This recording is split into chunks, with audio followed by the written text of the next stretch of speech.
یہ بہت اچھا سوال ہے کہ کہتے ہیں کہ یہ حجر اسود، مسلمان کہتے ہیں کہ مورتی پوجا، پتھر کو پوجنا حرام ہے، تو آپ لوگ حجر اسود کو پوجتے ہیں، وہ کیوں نہیں حرام ہے؟ اور دوسرا سوال کہ یہ حجر اسود انہوں کہتے ہیں کہ شنکر کی مورتی، ہم کہتے ہیں آسمان سے ہے. یہ کہتے ہیں، اس میں کوئی تاریخی بات ہے ہی نہیں. اگر وہ کہتے ہیں تو کیوں نہیں مسلمان بنتے آپ؟ اگر آپ مانتے ہیں شنکر کی مورتی، مسلمان بن جاؤ، کون روک رہا آپ کو؟ حکمت کا جواب ہے یہ ہے کیا کوئی؟ یہ تو خالی پھینکنے کی بات ہے، کوئی بھی کچھ بھی کہہ دیتا ہے، مان لینا ضروری نہیں. لیکن حکمت ہے کہ ٹرن دا ٹیبلز اوور، بازی پلٹ لو. اگر آپ کہتے ہیں شنکر کی مورتی اور وہ ہے تو آپ مسلمان کیوں نہیں بن جاتے؟ لیکن یہ حقیقت بات نہیں ہے. حدیث میں آتا ہے کہ وہ پتھر آسمان سے، وہ مانے یا نہ مانے.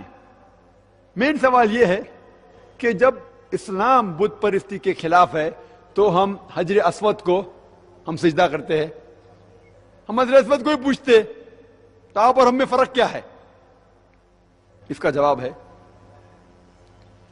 کہ حجر اسود، کعبہ، کوئی بھی مسلمان کعبہ کی عبادت نہیں کرتا ہے، کعبہ کو نہیں پوچھتا ہے، حجر اسود کو نہیں پوچھتا ہے. کعبہ، حجر اسود ہمارے لیے قبلہ ہے. قبلہ کے معنی ڈائریکشن، قبلہ ہے. اور ہم مسلمان ہمیشہ کانگریگیشن، ایکتا میں مانتے ہیں. اور قرآن مجید کی آیت ہے کہ اب جہاں بھی ہے قبلہ کی طرف رخ کر کے نماز پڑھو. سورہ بقرہ کی آیت ہے.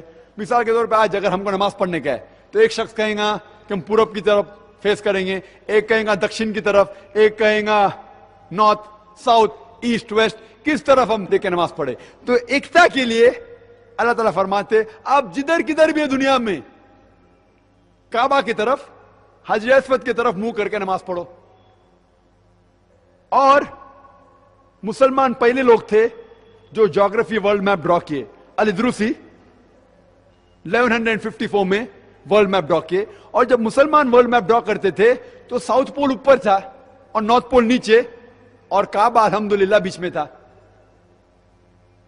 اس کے بعد ویسٹرنرز، یورپین لوگ آئے اور میپ کو الٹا کیے، north pole top, south pole down, north pole اوپر، ساؤتھ پول نیچے. لیکن الحمدللہ پھر بھی کعبہ بیچ میں ہے.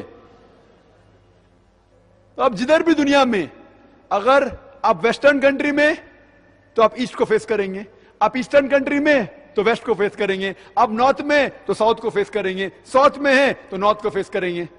جب یہاں مجھے نماز پڑھنا ہوتا، مجھے پتا نہیں قبلہ کدھر ہے، تو میں یہی نہیں پوچھتا ہوں کہ سورج کہاں ڈوب رہا ہے، وہ سورج کہاں ڈوب رہا ہے ویسٹ میں، اور وہاں نماز پڑھوں گا تو لوگ بولیں گے ارے سورج کو پوچھتا ہوں. میں پوچھتا ہوں سورج کہاں سے نکلتا ہے، وہاں سے، اچھا تو الٹے جگہ نماز پڑھتا ہوں میں.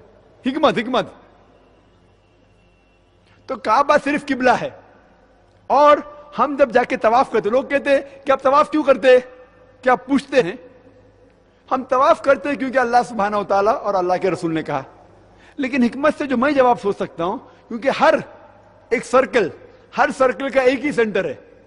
تو ہم جب طواف کرتے ہیں ہم یہ کہتے ہیں کہ اللہ ایک ہی ہے. ہم جب طواف کرتے ہیں، سرکم ایمبولیشن راؤنڈ دا کعبہ طواف کرتے ہیں، ہر سرکل کا ایک ہی سینٹر ہے. تو طواف کرتے ہو ہم یہ قبول کرتے ہیں کہ اللہ ایک ہی ہے. اور جو جواب جہاں پتھر کو چومنے کی بات ہے، حضرت عمر، میں اللہ بھی پلیز وتھ ہم، جو ان نے کہا، جو ذکر ہے، وہ جواب کافی ہے ایک غیر مسلمان کو جواب دینے کے لیے.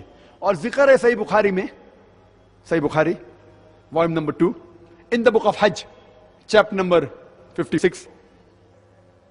حضرت عمر، میں اللہ بھی پلیز وتھ ہم، وہ کہتے ہیں کہ یہ کالا پتھر، حجر اسود کو دیکھتے ہوئے کہتے ہیں یہ کالا پتھر مجھے کوئی نقصان بھی نہیں پہنچا سکتا ہے، کوئی فائدہ بھی نہیں پہنچا سکتا ہے، کیونکہ میرے نبی رسول اللہ صلی اللہ علیہ وسلم نے چوما، اس لیے میں چوم رہا ہوں.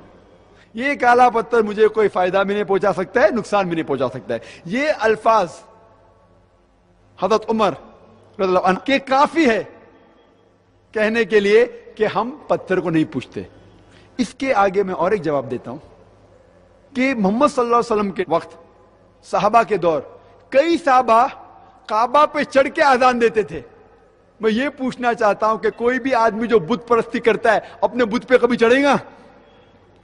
تو یہ دلیل کافی ہے کہ صحابہ، حضرت بلال بھی کعبہ پہ چڑھ کے اذان دیتے تھے. تو کوئی بھی بت کو پوچھنے والا بت کے اوپر چڑھے گا نہیں. تو یہ دلیل کافی ہے کہ ہم کعبہ کو نہیں پوچھتے. یہ ہمارا قبلہ ہے, صرف ڈائریکشن ہے.